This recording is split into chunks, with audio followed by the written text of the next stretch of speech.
few days ago, I was diagnosed with cancer.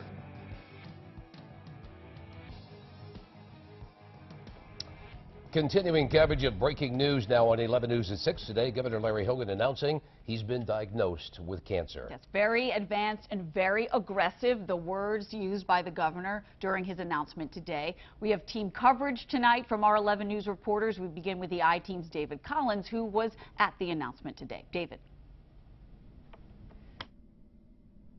Now, a lot of people were stunned in the room. The governor really didn't tell very many people in advance of this. Of course, he told his family, he says, over the Father's Day holiday. But members of his cabinet were surprised to hear the announcement. Very few members of his team were told in advance that he had been diagnosed with cancer. He was looking a little pale but full of energy. The governor got a standing ovation from his cabinet when he walked in the room. His family was beside him. Friends were in the room as he disclosed he had cancer. And the governor said he didn't feel it coming on. Before he left for a trade mission to Asia, he was talking that he felt a golf ball sized lump in his throat just beneath the chin. The doctors ordered an MRI when he returned.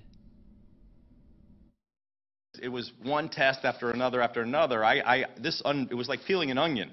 Let's send you for this test. Oh, that's bad. Let's send you for this test. That doesn't look so good. Let's send you for this test.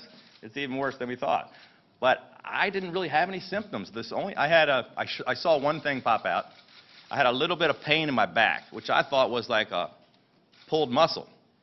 It turns out it was a tumor pressing up against or still is, pressing up against my nerves, and that was causing the pain. But, you know, I still feel good. The governor's voice grew unsteady at times when he discussed the severity of the disease, but his sense of humor seemed to put himself and everyone else in the room more at ease. He joked that the odds of beating the disease are better than his chances were of beating his Democratic opponent, Anthony Brown. The governor will begin aggressive chemotherapy treatments. He says he expects to lose, in his words, his beautiful gray locks and maybe lose some weight. The treatment could last several months, but he emphasized the prognosis is good. Hogan says he may miss some meetings, but won't stop working. He says his lieutenant governor has his back. Reporting live from Annapolis, David Collins, WBAL-TV 11 News. All right, thank you, David. So what exactly is this type of cancer and how is it treated? Dr. Ken Miller with the Cancer Institute at LifeBridge Health is here to explain. Thanks so much for being here, doctor. Great to be here. So you heard David say that the governor was really positive about his prognosis, and that's not spin from a politician. It is not. Governor Hogan has a type of cancer that is treatable and curable and really has a very, very good prognosis. So I have really every expectation, as I think his doctors will have, that he'll respond to treatment.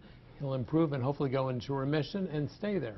And I know that the protocol for some of these B-cell non-Hodgkin's lymphomas have changed over the years, and now some of them include, I guess what a layman would call a maintenance chemo for several years. Is there a possibility he could be undergoing chemo treatments during his entire term? Well, the most common regimen that he'll receive is a combination of an antibody that goes directly targets the lymphoma cells combined with chemotherapy.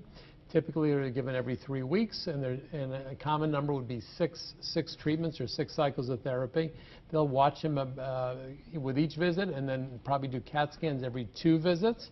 And then he may need to get some treatment afterwards, which would not be chemotherapy, would be the antibody. So he may not need it also. Okay, well that would be a positive part of this. And also I wanted to ask you quickly about short-term and long-term side effects. Chemo brain is not a myth, it is a real thing now. Will he have to put strategies in place to deal with both kinds of side effects? Sure.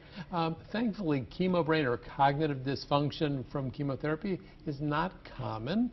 I mean, typically people do quite well. So I think he'll be able to do his duties and because we have so many people we treat who are doctors and lawyers and nurses and teachers all out doing their work. And working during treatment is actually important. It sends a very positive message to your own body that I'm going to be well. I'm going to get through this. I think fatigue is possible. I think planning ahead and taking good care of yourself is really important. All right, Dr. Miller, thank you so much for being here. We really appreciate it. Thank you.